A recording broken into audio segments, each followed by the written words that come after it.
Welcome to Talking Heads on USA Global TV, starring the one and only wonderful Dr. JACALYN. It's a prestigious place where world-class influencers and experts meet, and where you'll find the most trusted advisors and coaches for all things in life and business. Visit usaglobaltv.com to sign up for our newsletter, get the value you need, and be first in line to learn about events and giveaways and other valuable content. Connect with us. Email Dr. JACALYN at usaglobaltv.com to talk about how you can become part of USA Global TV. That's USA Global TV, where the doctor is always in. Hello, everyone, and welcome to USA Global TV. And hello to our friends listening on Business Talk Radio. I am Dr. JACALYN KERBECK, and our show today is the Listening Mentor. What is the Listening Mentor? That would be me. I teach people how to listen at an elevated level. Why is this important? I truly believe that when we learn to listen, when we give people a safe space for them to share, we have inner peace. And the more of us who have inner peace, the better our chances are, and the sooner we will have world peace. So I have a team of people who have invested their time and their money to learn how to listen at an elevated level. I highly recommend that you reach out to them, get to know them personally, do business with them, because they want to hear what you have to say. Joining me every Friday, the wonderful, beautiful, talented Caroline Heward joins us from London. Welcome, Caroline, the Harley Street stress expert. Nice to see you. Always lovely to be here, Dr. JACALYN. How are you today? How are you feeling? I'm feeling peaceful because I've been doing a lot of meditation. Primarily, I've been focused in this last night and whole day on the problems and the challenges in Ukraine. Yes, our hearts go out to everyone there. And all around the world, people are just fearful, concerned, wanting to know what they can do to help. What can we do to help? So, Caroline, I'm going to spotlight you. And if you would share with our audience, especially if we have people listening for the first time, I'm looking on the various platforms. We have a number of people watching. Just give an introduction as to who you are. What is Harley Street? And then we'll come back and talk about how we can help people in the Ukraine and also people all around the world who are feeling anxious, depressed, and just out of sorts. Well, I'm Caroline Heward. I'm known as the Harley Street stress expert. Why Harley Street? Harley Street is the famous street that's known all over Europe and based in London, which is the street where all the really good doctors and complementary and alternative therapists reside. That means that they've passed the medical board credentials and they've been passed to work there. Stress expert, I've been doing this work now since 2000, and I've cured my own stress and depression through various things that have happened in my life. And what I like to do is to, because I've helped myself as an ex-corporate girl who was extremely successful and extremely stressed out too, to help others that are stressed out and feeling anxious and depressed. Thank you so much, Caroline. The clients you're currently working with, and even those you've worked with during the pandemic, how are they dealing with stress and anxiety in a new way as a result of working with you? Many people are, they're doing my breathing practices. They're seeing things from a place where they feel more empowered, because they can't change what's on the external in the external world. They can change how they respond and how they react to it. And that's really how we manage stress, because our world's external will be the world's external. There'll be the challenges wherever they are and wherever you are. It's always how we respond and how we react in the situations, and what meaning do we place on those situations, conversations and events. And so I help my clients look at what's caused the challenges in their life, and to release the emotion and feeling about the situations that they've not handled, so that they can actually be more resourceful.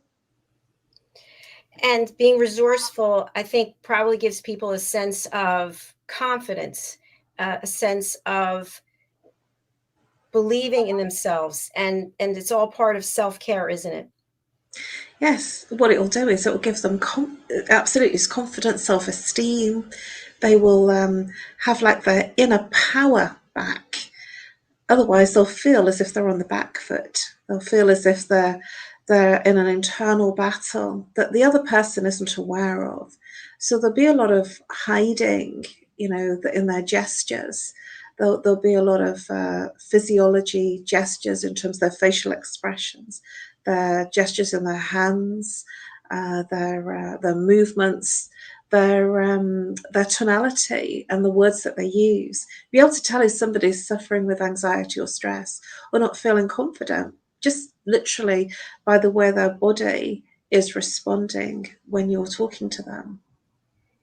And Caroline, I know you shared with me and with our audience before that you do your gong baths, you do your dancing, and I'd love to just have you share with our audience how getting into that creative side of yourself during times like this that are so stressful, how that can help offset some of the anxiety. Everything is you. And what I mean by that is how we respond, react. The anger is in us, the sadness is in us, and that's the bit that we can manage. And if we step into our heart through different practices, such as meditation, I do different meditations that are a bit more fun. So it's not kind of sitting cross-legged on a mountaintop and omming, or having to go somewhere that you can't be in your normal environment. This is about sort of I'm taking my normal activities, what I enjoy, dancing, singing, chanting, breathing, and feeling good. And when I feel good, it means that I feel more peaceful internally, so I can actually change what the external world provides to me. So all day yesterday, I was with clients, and in the evening, I was in a meditation, a lucid dreaming meditation. I was actually doing a really, really powerful yoga nidra meditation for about half an hour in a new training that I'm doing. And I felt incredibly amazing. My sleep was really good. And so when you look after yourself, you're actually looking after everything in your external world and the world. And everything is connected. If you are in a state of inner peace and compassion and love, that extends out to your environment, your community. And if more people are doing that, we actually raise the vibration into heart consciousness, and we change the planetary frequency to one of peace. Thank you again, Caroline. And I must say, you always do seem so zen, so peaceful. When I see you, I feel peaceful because you just have that influence, which is beautiful. Well, that's the idea. Can't be talking about it and not living it, and that's the thing about it. When somebody is in practice, that's the feeling it will give you, that you will feel that Zen experience. There are some people that talk about things that don't actually practice, and you will feel that. And that's where the authenticity of the person and the integrity of the person comes across. It's not what they say, it's how they're being. And as a follow-up to that, and before we get to our topic today, when we see body language, what are some key indicators that we need to be mindful of in terms of diagnosing if someone is actually listening to us? Oh, that's real fun. And these were some of the things I was going to cover anyway today. Oh, good. If somebody's actually, this is a really nice one, it's a funny one. If somebody says, I invite you to a party, and they're saying, "Oh, I'd really like to come to your party, but I'm just a little bit busy right now, and but I will do my best to come and to come to the party." Really, I'm saying, no, I'm not coming. So the words are saying one thing, but the body is saying something else. And if somebody's talking to you and they have their arms crossed in front of you, then they're not actually connecting. They're stopping the connection of both of you. They're actually protecting themselves, their heart space, so that you don't connect. And the heart, if the person is crossing their hands around their heart area, essentially that's where the battle zone is, and they'll be protecting loss, grief, and dealt with loss. The other thing that I'd like to, because there's lots of things that people do, if they're hiding in any way, so if they're hiding their eyes, and this is the three wise monkeys, you may remember this as a child. The three wise monkeys is see no evil, hear no evil, speak no evil. So you'll have, sort of people kind of touching their ears or doing this. Children do it. They go, oh, I don't want to see you. I don't want to say anything. I can't say anything to you. So anybody that's touching their face, they're actually hiding. They don't want you to see or hear or know what they're saying. And this is, children do it all the time, because they haven't learnt. As we get older, we've learnt to cover up these things, but actually the body doesn't lie. So it might be that we kind of just do this, or we sort of do this, it'll be like less obvious. But if they are touching their face, their eyes, their mouth, their ears, there will be something there in the conversation that is not in their integrity, or they're not in their authenticity, and they're literally hiding it. Thank you for sharing that.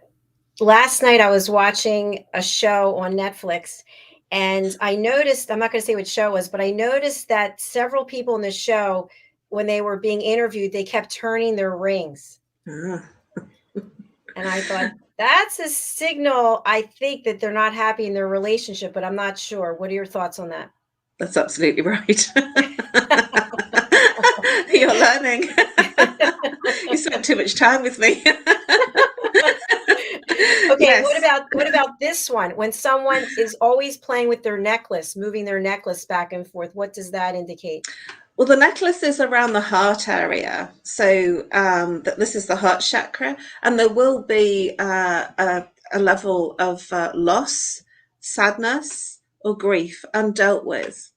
If they're protecting, I used to wear a lot of chains when I was younger, a lot of chains. So I very rarely wear a lot of jewelry. And obviously, I have to kind of look the part when I'm on TV. So I wear a small necklace. To kind of look the part. But, as soon as the show is over, I actually take off the chain. And when I'm doing my own meditations, I'm very free. There's nothing. I don't wear bracelets. I don't wear chains around my neck. The only thing I do wear always is earrings. This is covering up. It's hiding. It's protection. Interesting. So, for example, I love to wear jewelry, and especially when I'm broadcasting. When I'm finished broadcasting, I take all the jewelry off. So, if you like jewelry, though, then that doesn't necessarily correlate to hiding, right? But if you're playing around with the necklace, is that what you're saying? Yeah. If there's when I was much younger, I used to wear about 4 or 5 chains around my neck. I used to wear about 3 or 4 bracelets around my wrists. And I used to have a ring on every finger. And so I was heavy in jewelry. And I went to see, what do you call them? Somebody who looked at your style of dress and, your, I can't think what you call them now. You'll have to forgive me. I can't remember. But a stylist. And she said, you do wear a lot of jewelry. She says, you're very heavy on the accessories. And I thought that was really interesting because I never thought about it. And there was a lot of protection, and the wrists, when you wear a lot of bracelets, that is protection. It's related to the sexual chakra, the second chakra. That's the relationship center. And I always used to wear about 3 or 4 chains on each wrist. Now, if I go out, I wear one. I wear a nice one, or one on each wrist. But I can't wait to take them off. And so a lot of the activities that I do, so the meditation, the dances, I wear nothing because I want to be free, and I don't have those issues going on at the moment, so I'm much more freer. And I did feel comfortable with lots of jewelry. But one piece is, sort of being dressed. You know, when you've got many pieces, there is something that's going on there. And I certainly did have some relationship issues. I did have, you know, sort of grieving issues and sadness and loss. So it makes sense. I did have relationship, you know, intimacy issues. That's why there was a lot of chains around my wrists. And I feel freer. I don't feel like I need it. You know, there's a looking right, being groomed, you know, looking appropriate for where you are. And then there's, you know, whether you need it or not. You know what I mean? Now, what about this? I've seen people through the course of life, they're talking to you, and you mentioned about your face, but it's always the nose. They're talking to you and they touch the nose or they rub the nose. What does that mean? Well, they might just have an itchy nose. So we have to be kind of mindful of that. You know, we might have an itchy nose. And also, you know, sort of my mum would say to me when I was a child, you know, this is if somebody's scratching their nose, it's a surprise. Hmm. Or it could be that they are olfactory, so they actually have a very intense sensory of smell. Interesting. So we have 5 senses. Our main ones are sight, visual, sensory, auditory, so what we hear. And the other one that's quite main is kinesthetic, so that's feel.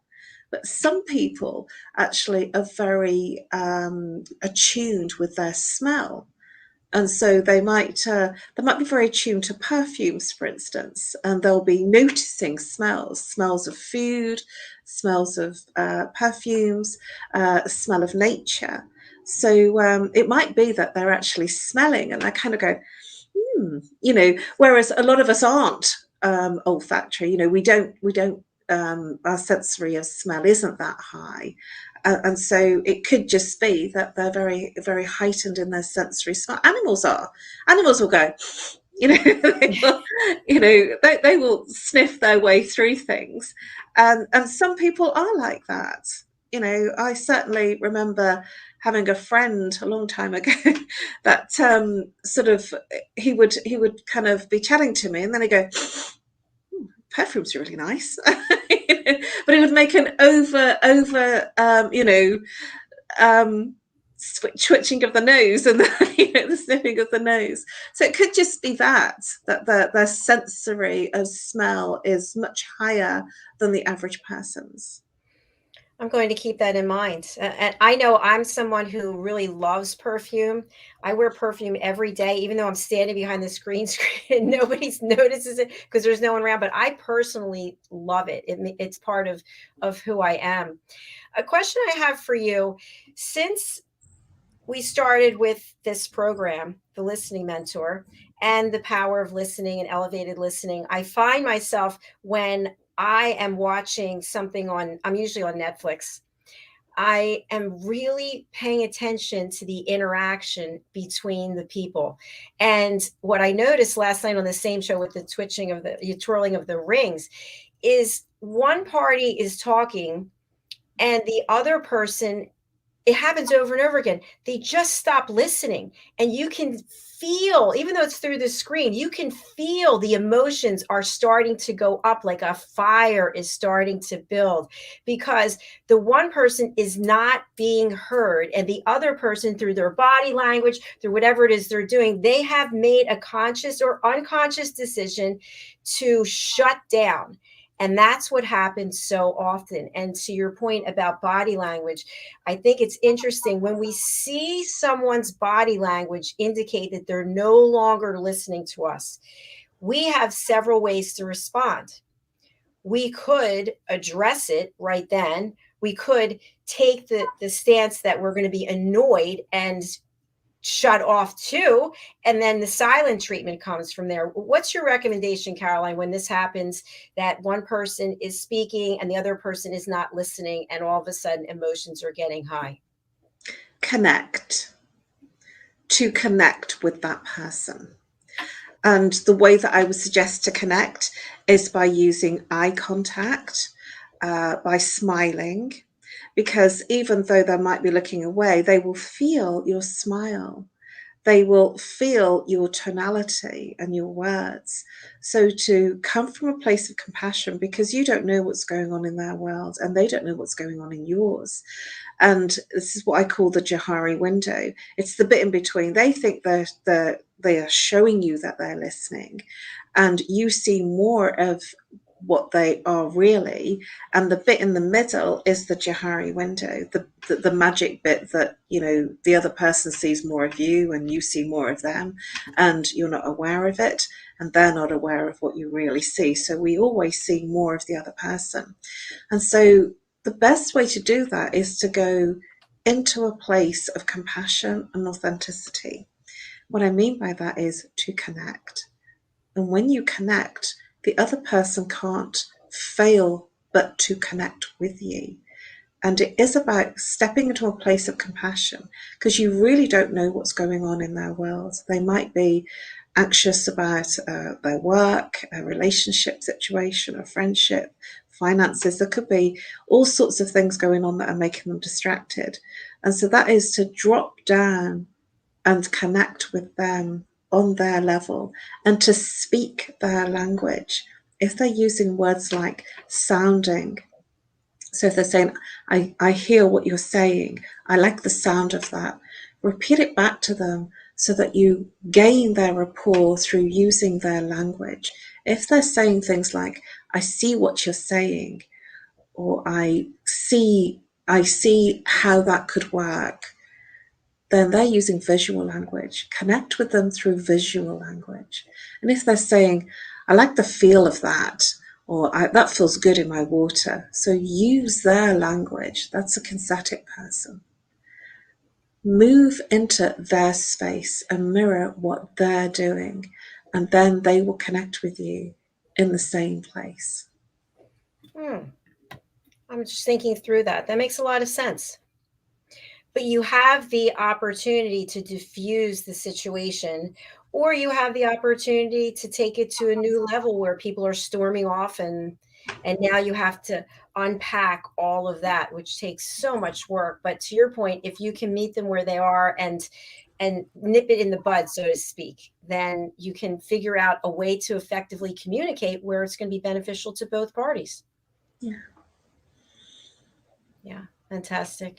We are going to take a short break. But before we do, Caroline, just for some folks who just joined us, can you please share your information about the Zoom session that you're offering? Yes, of course. I'm offering a free Zoom stress buster consultation. That means if you're suffering with any stress, whether it's physical, so physical ache and pain, whether it's mental, depression, anxiety, stress, or emotional, sadness, loneliness, heartache, anger, fear, panic. So whatever you're suffering, and if you're not sure, it's whatever you're complaining about, relationship issues, bereavement issues, control issues, anger management. So whatever it is that's not working for you is your stress.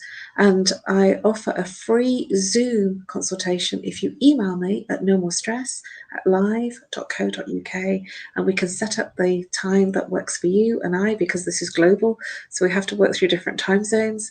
And I will identify the root cause of your stress when it first started, your earliest root cause, and you will feel more peaceful and you will get an extraordinarily deep sleep after the consultation. Please feel free to reach out for that free Zoom consultation. Thank you, Caroline. We have a lot more show coming up. We are just going to take a short break and then we'll be back. Please do stay with us.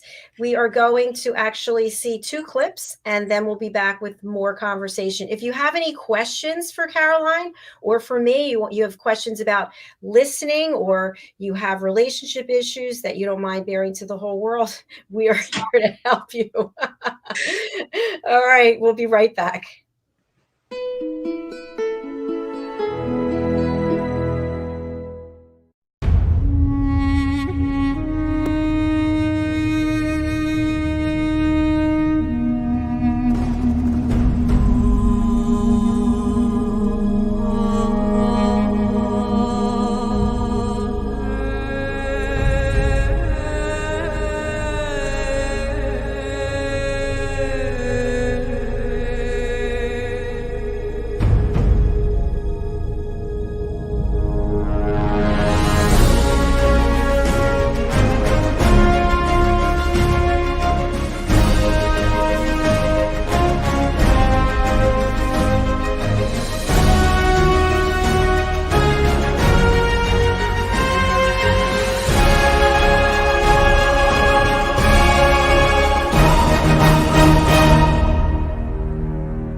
Kapayapaan, kapayapaan, kapayapaan.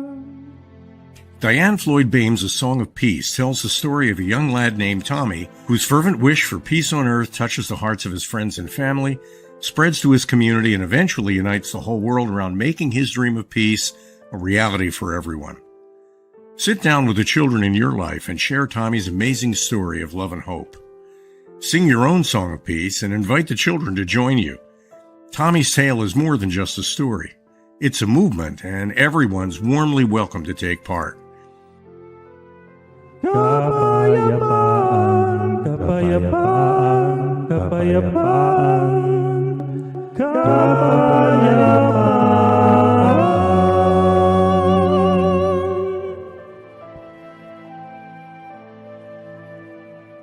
You'll find A Song of Peace, along with many other wonderful learning and enriching opportunities for children of all ages, at DianeFloydBame.com.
You come up behind someone and you're talking to the back of their head, how do you expect them to be authentically listening to you?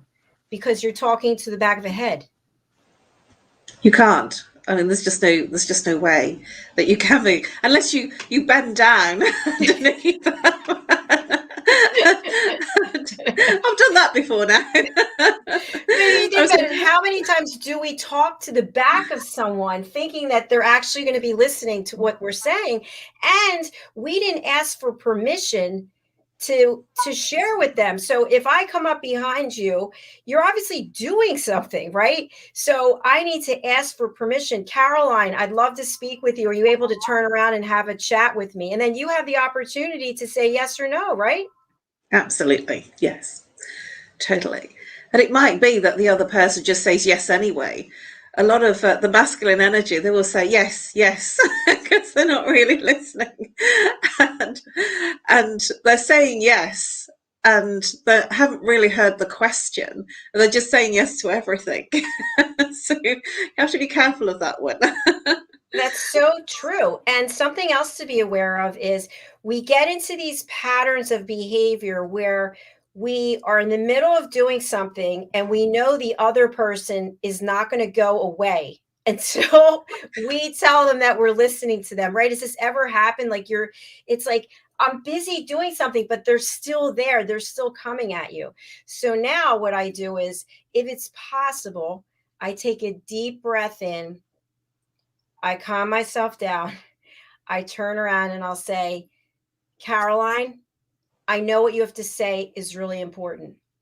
And I want to be here for you.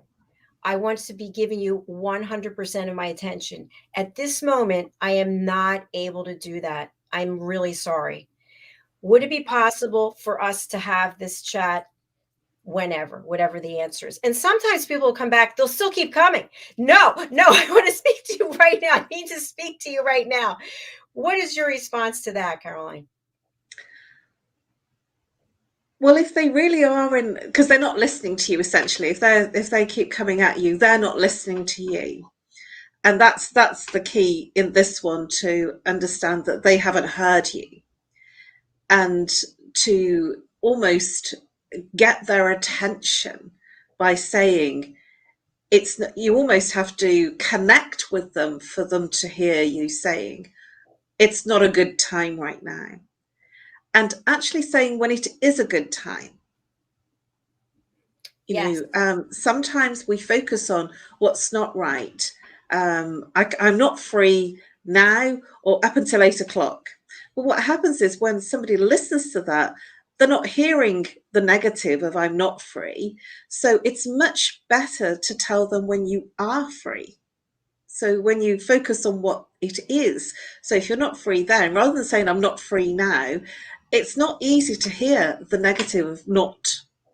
So if you say, I will be free to talk to you in 1 hour, that will be 6 o'clock tonight. How does that work for your diary? And when you make that commitment, you have to be available to speak to them, because I think what I've experienced, and this is actually a personal confession as well, is there have been times in my life years ago, going through divorce, whatever it is, and you really feel like you need to speak to someone at that moment because you are out of control. Emotionally, you are just totally out of control.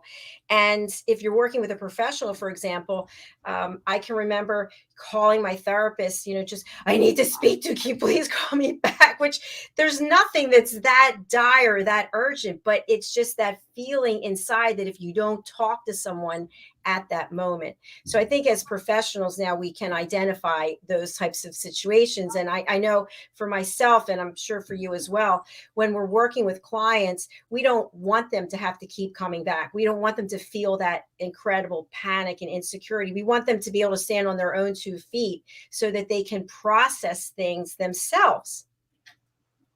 I like to make my clients resourceful. That's really important to me, so they don't feel that I'm the crutch. But obviously life happens, things happen, and it's important that they're able to be resourceful, that it's not just situational, that they come to me with one situation, then I help them solve that one. It's a witnessing of the behaviors within situations. And when they witness their own behavior, by literally becoming the observer of their response, then they can change it. And then they can be more resourceful in how they respond, because everything is learned. The representations of how we respond is learned very early in childhood, and in our early teens. And so if, for instance, I'll give a silly example, a spider, if there's a spider and I live on my own, I live in an old period property, and there's occasionally, not too many, or maybe they just hide from me now.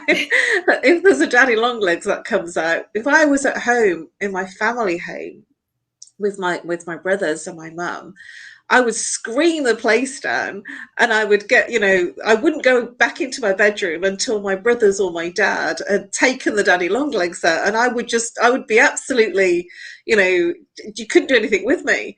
But, now I live on my own, I have to kind of, manage that. So, because I'm not really living in the middle of London, I can't really scream and ask a neighbour to take away the daddy long legs. So I have to manage my response. And so what I do is I commune. I say, hey, look, this place isn't big enough for you and me, to share the bathtub. You have to go, because if you don't go, I can't get into the shower, and that's not okay. But, I'm calmer because I realise it's my response. And these responses are learnt when we're very young. My mum was absolutely frightened of spiders and daddy long legs in particular, because they've got very long legs. They look a little bit, But what I realised in my training is that actually we're much bigger than them, and they can't really hurt us. And so the fear is is not real. It's heightened ridiculously because it's not true. They can't hurt us. And so it's that response has come from something we've learned, something that, is not really our fear. It's been put onto us because of a reaction that we've seen from somebody else. So true. And going along with your spider story, I've shared this before, but in the bathroom, there is a spider. It's been there for at least 6 or 7 weeks. And I talked to the pet psychic Amina about it. I named him. His name is Bob. And I see he has a little friend there, another spider. And Bob will come halfway out from the wall. I don't know what he's eating, by the way. But in the past, I would have been freaking out about the fact in my bathroom, there are 2 spiders. And now I walk in and I go like this, like make sure he's not coming down. And then I just go in and I just look up, I go, hey, Bob, how are things going there? So I just accept the fact that the spider's there. Obviously, after 6 weeks, it's not doing anything. And then we have iguanas all over down here. And our house seems to be the highway that they come up the palm trees and across, and then they go over the roof. So I was outside talking 2 days ago, and I looked up, and there was a giant iguana. It was like this far away from me, like overhead. And I felt my heart racing. I mean, I felt like I was going to be sick because it was so close. But I looked up at it, and it was so beautiful in so many ways. It's like a piece of art. And I looked at it and it looked at me, and that was it. I went in the house. It's just like I have a different appreciation and a different response, but I could have let myself get all worked up as I have in the past. And I think this really correlates well to communication, that we have patterns of behavior either as a speaker or as a listener, and they may or may not be effective. And when we look at our own behavior, I am much more conscious now. Even when I start the show, I said, Caroline, I'm here, but I'm really not here because I'm doing this and I'm doing that. Because I wanted you to know I can't be fully present right now. I have some things to do regarding the show. But in the past, I probably wouldn't have said that. I just would have like half listened, which is disrespectful because you deserve my entire attention. The other person knows as well because they feel that you're not listening. I know it sounds really strange because we're talking about it. At the times that you're not listening, that there's not that good connection, there's a disconnection. The other person will feel it, and it's like sort of the conversation or the communication, the language that isn't communicated, that it's unspoken communication. Yes. And we know when we're not being listened to. And that's the magical piece, is that we're showing ourselves as listening. The other person knows we're not listening. And sometimes the person might just want to, I call it downloading. They just want to tell you stuff. Right. They just want to kind of tell you about their day. It's been a terrible day. I've had this happen, that happen. And this person was doing this to me and this person didn't do that. And they just want to like download. They just want to tell you. And they're not actually looking for the results, the solutions. They literally simply want to tell you. Because when they've downloaded, when they've told you everything, it's like, and they feel better. But sometimes when we're not quite listening, we're listening to solve a problem that they didn't even ask about. They didn't even say, well, hey, I've got this problem with this person. They just want to tell you. And the feminine energy generally has more to say. So the feminine energy will want to just tell you about their day without you wanting to solve anything. The masculine energy, and we're both masculine and feminine. So the feminine energy wants you to hear everything without solving it. The masculine energy says very little. But when they do say something and they pose a question, they do want a solution because they're looking for something. And so they will be quite quiet. And it's not necessarily just men, it's the masculine energy is looking for a solution. And so they will pose a question, they will want an answer. But the feminine energy just wants to get it out. They just want to say it all. and then they feel different and better. So they almost download. And it's important to understand or to be listening, because they will know if you're not listening. If they just want to tell you about their day for 20 minutes, simply you've got to listen. And they will feel that you've listened. And that's the place of compassion. Yeah, I feel like that's called download and go, where you just, it's like you just take all this, there you go. Okay, thanks for listening. I have to go. But you weren't really listening. They were just dumping everything that they had. Some people need to do that because it's their way of communicating. And when you listen, they then move into a place of, so how's your day been then? What have you been up to? Because they felt listened to, and they didn't really need you to solve anything or to interject. I sometimes do that with my mum. I think that she wants me to tell her something, and actually she just wants me to listen. And so, you know, with your family, you're so close, and if they're talking about something that's a challenging day, you know, it's so easy to step in and say, you know, well, hang on a minute, you know, oh, I can help you with that. But before you've actually, when you've got that bit out, they say, well, no, I've sorted it. Just listen to me. I've sorted that. And so it is about fully listening. And then when there is a break, you know, when you've listened and they've said everything they need to say, if there is something that they want you to help them with, they will say. Yes, You know, and they will ask. I'm a frequent person with my mum, especially if I'm short of time. I will say, oh, well, I can do that for you. And then she'll turn around and say, just listen to me. I've done this. And that's probably because I've been short of time that I'm listening and then saying, oh, mum, you know, that's not good. I can help you with that. Just listen to me. Because she's already solved it. I just didn't hear everything. And it is about listening without that interruption, you know, being there fully present for the person. Because when they've said everything, you will work out if there was something they needed your advice about or needed your help with. So true. And thank you for the personal share also. Appreciate that. I'm sure my mum will be very happy that she does that. And it's being loving. It's being, you know, authentically loving, because I generally am listening to it when I'm not got the time, you know, and there's a lot that's come out that day and I'm short of time, then obviously I'm not listening. I'm preoccupied. Yes. And so we're all human. We're human. Yeah.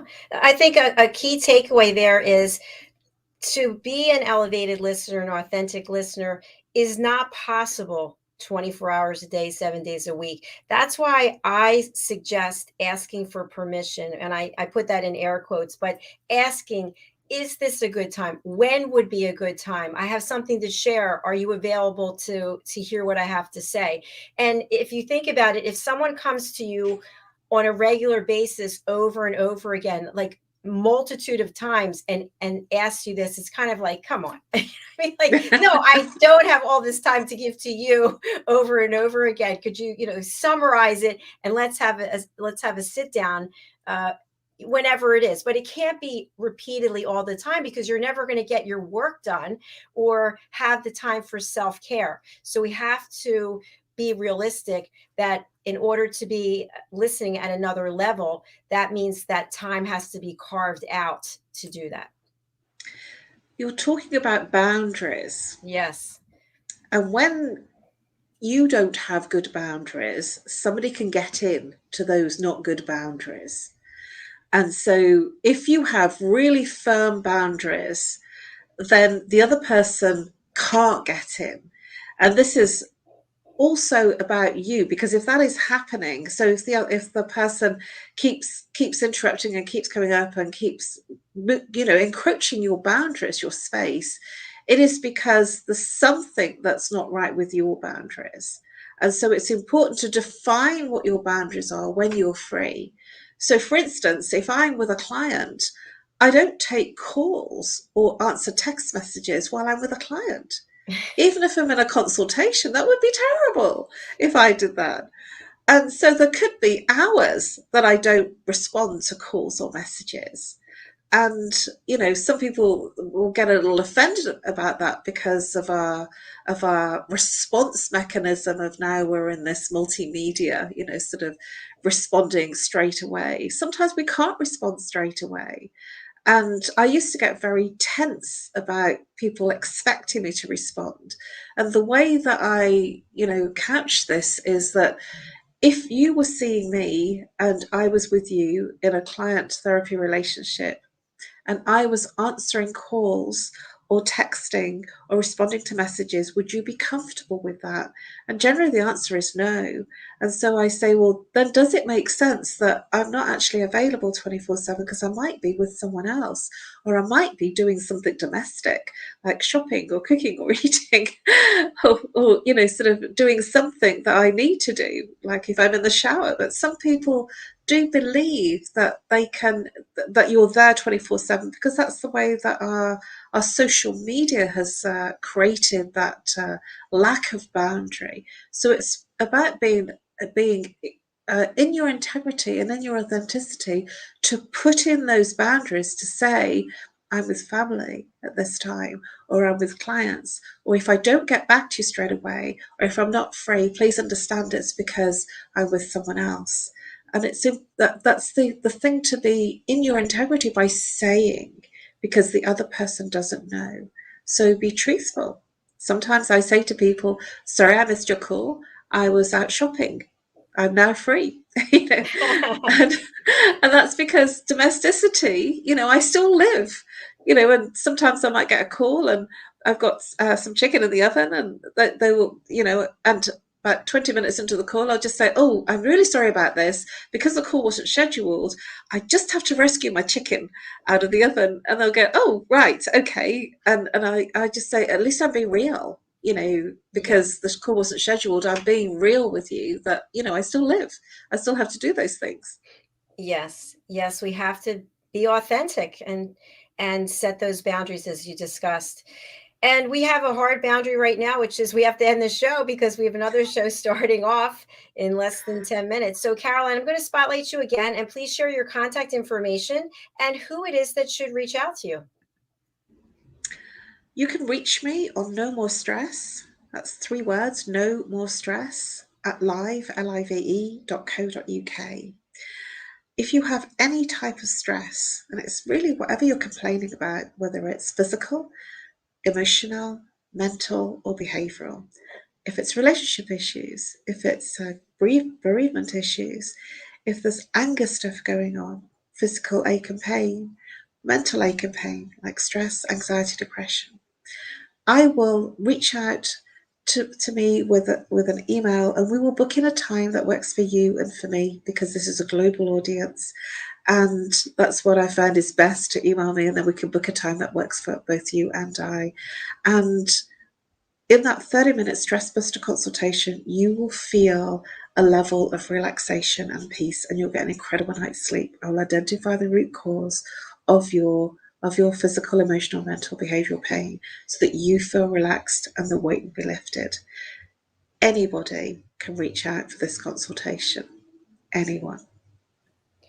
Thank you, Caroline. And thank you so much for taking the time to be here every Friday. We really do appreciate it. I appreciate it from the bottom of my heart.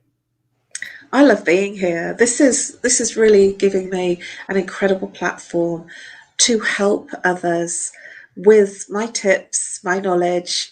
I wanted to find a way of helping more people, and this is an incredible way because it's all recorded, and if people don't get to the show live, then these pieces are here forever, Yes. And I cannot thank you enough for providing that kind of a platform, because this means that I'm able to help people on an anytime basis because the recordings are there. And so thank you for providing this space that I can give freely what I know. I mean, there's so much that I can give, but so that people can get the benefits without having to pay the extortionate fees that I may have to charge if I'm in Harley Street. Well, I appreciate that, Caroline, and look forward to having you back next week. So thank you so much. Take care and have a beautiful weekend. And you too. Bye-bye, everyone. Thank you, Dr. JACALYN. Bye-bye. Thank you. Bye. All right, folks, we are going to run over to the next studio. Our next show is Loving Longevity with Annie Bush, and that's followed by Pet Psychic Amina. So please stay wherever you are. I'm the one who'll do the running. And if you would just subscribe to our YouTube channel while you're there, just click subscribe. We'd really appreciate it. You can watch all of our shows on our website, usaglobaltv.com. You can also watch them on our YouTube channel, USA Global TV, as well as many other places, but we are directing you to the YouTube channel because all the shows get put in playlists and it makes it much easier to find them. All right. Thank you again. See you in less than 10 minutes. Bye.